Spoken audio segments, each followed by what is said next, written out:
I'm Ratna Bhushan, a friend, motivator, and guide to IAS aspirant, international motivational speaker, leadership trainer, CEO, coach, political strategist, and policy advisor. Welcome to ASGIS. ASGIS believe in quality, commitment, and success. We are discussing about General Strategy Mains Paper 1997, Part 8. Part 8.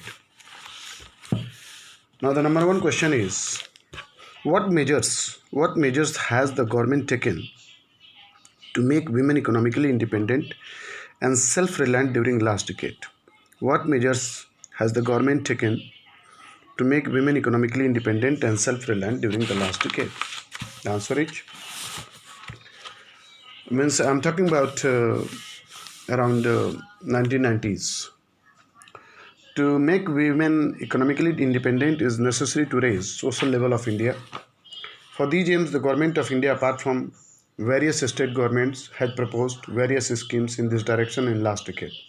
1992-93, a National Women Fund was proposed to meet requirements of loan to poor women for their economic upliftment. In April 1989, Jawahar Roजगार Yojana was started for rural employment increase and assistance to be implemented through Panchayati Raj. This scheme also delivered its benefit to women.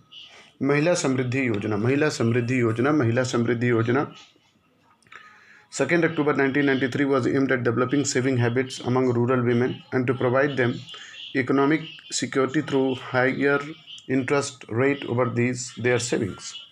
Indira Mahila Yojana 1995. Indira Mahila Yojana in 1995 was started to create awareness among the women and made them available economic resources. All these are the measures taken to achieve the goal of economic independence and self-reliance among women in the last decade. Before and after decade of 1987-97, many schemes in this line have been introduced but not included in these questions. Question number 2. Examine the important changes in India's industrial policy since 1991. Examine the important changes in India's industrial policy since 1991. A new industrial policy was introduced on 24th July 1991, which aimed and effected liberalization in economy, promotion of global trade via globalization, and to some extent provision for private partnership.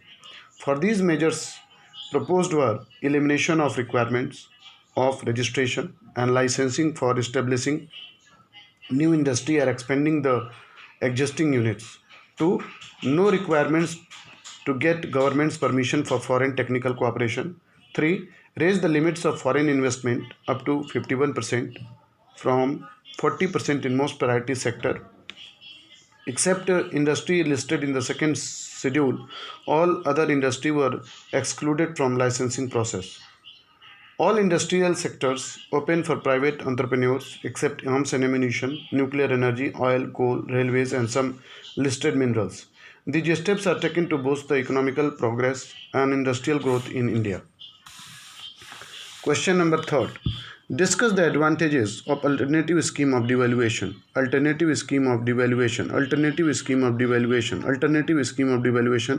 suggested by 10th Finance Commission of India. The 10th Finance Commission had proposed the scheme of devaluation of taxes as a better way to manage the tax reforms in the present condition of Indian economy. Based on 26% of the center and 3% of state parts in taxes, the new scheme proposes to consolidate all central taxes as an alternative by partly and separately dividing all taxes. The benefits from this scheme would that the center can introduce tax reforms without going into questions whether states have to be paid from them or not.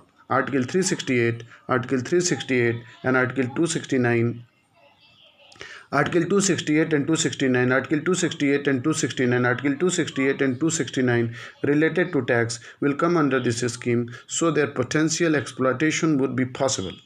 More flexibility and reliability between center-state relation will be developed under this system of taxation. When the question of distribution of taxes will not arise, progress in taxation reforms will be possible cordially and efficiently without any political obstacle. All these advantages are seen from the implementation of alternative scheme of declaration.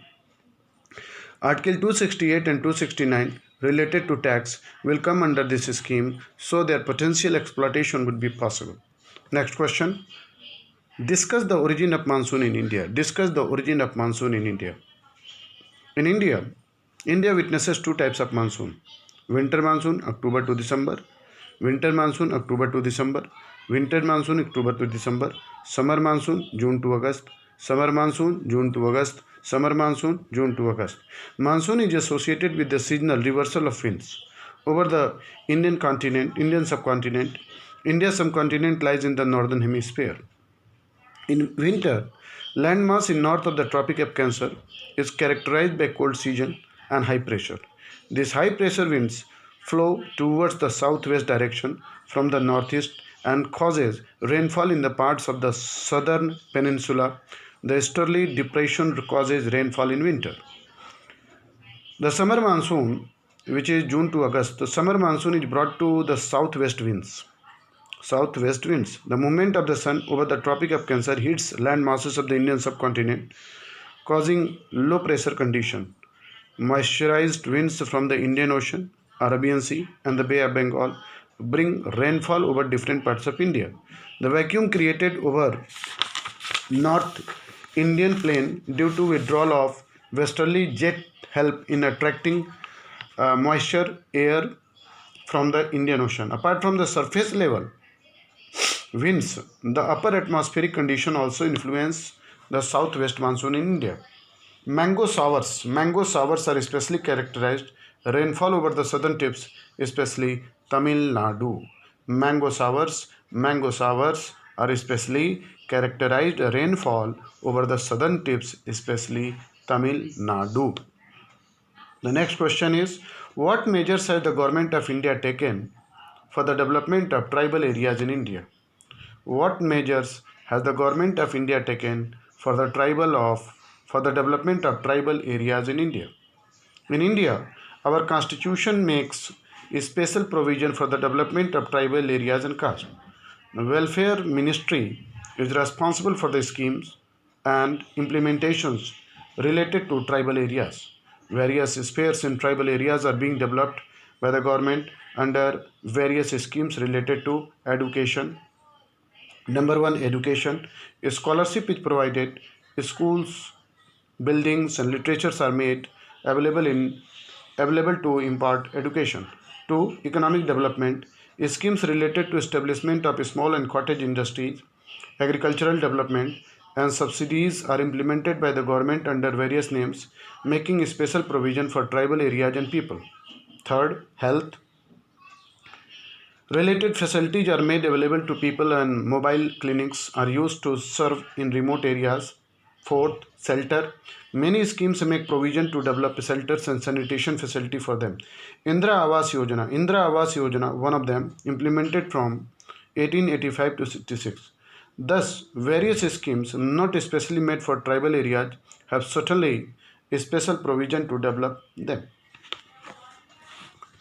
The next question is, why is there a demand for making Uttarakhand a separate hill state in India? At present time, Uttarakhand is there and that capital is there. It's a beautiful state, beautiful. So why is there a demand for making Uttarakhand a separate hill state in India? In modern area of Uttar Pradesh, 8 districts, namely Nainital, Almora, Pithoragarh, Pauri Garhwal, Chamoli, Tehri Garhwal, Dehradun, Uttarkasi. Nainital, Almora, Pithoragarh, Pauri Garhwal, Chamoli, Tehri Garhwal, Dehradun and Uttarkasi combinedly demanded a separate state for them, strengthening their demand for 1991. This demand for new state Uttarakhand is from hilly districts which have their separate customs and tradition than the rest of the state. They have not been given due to consultation by political parties in a state because of their political ignorance. Only exploitation is practiced here, subsidizing their interest and developments. Although rich of the natural resources, it has rare possibility of agricultural development and therefore, in the absence of other industry and employment opportunity, they have been living in backward condition, with about one-third of the population below poverty line. One-third of the population below the poverty line. I'm talking about that time period. Now Uttarakhand has been developed well. With more stronger force, a blow was given to them, providing reservation to other backward classes at 27% limit, of which only 2 or 3% population is there. This made the demand more stronger, concluding that their political interest can be protected only if they have separate state. The next question is, why has Narmada River Valley project attracted the attention of common people? Narmada River Valley project attracted the attention of common people. Answer is, the Narmada River Valley project covers mainly Madhya Pradesh, Gujarat and Maharashtra. Madhya Pradesh, Gujarat and Maharashtra. Dams like Sardar Sarovar and Indra Sagar have been debated. Due to construction of dams, many families are needed to be relocated. Policies of rehabilitation of these displaced people have not been implemented with the dedication. The Austees, mainly tribal community, are given cash, which is not enough to buy them land equivalent to their possession.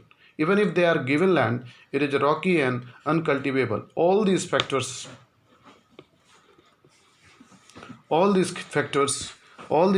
have led to a grave injustice to these displaced families, social activists, or fighting for their causes against the government. Apart from these, the environmental regions are also getting attention due to the submergence of forest, logging of water, deposit of salt.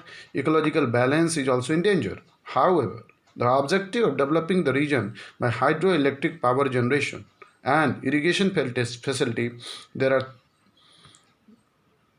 are there, but the question that attracts attention of common people is whether these benefits are justified at the cost of these human settlement problems or environmental degradation. Thank you so much to watch my program. Wish you all the best and good luck.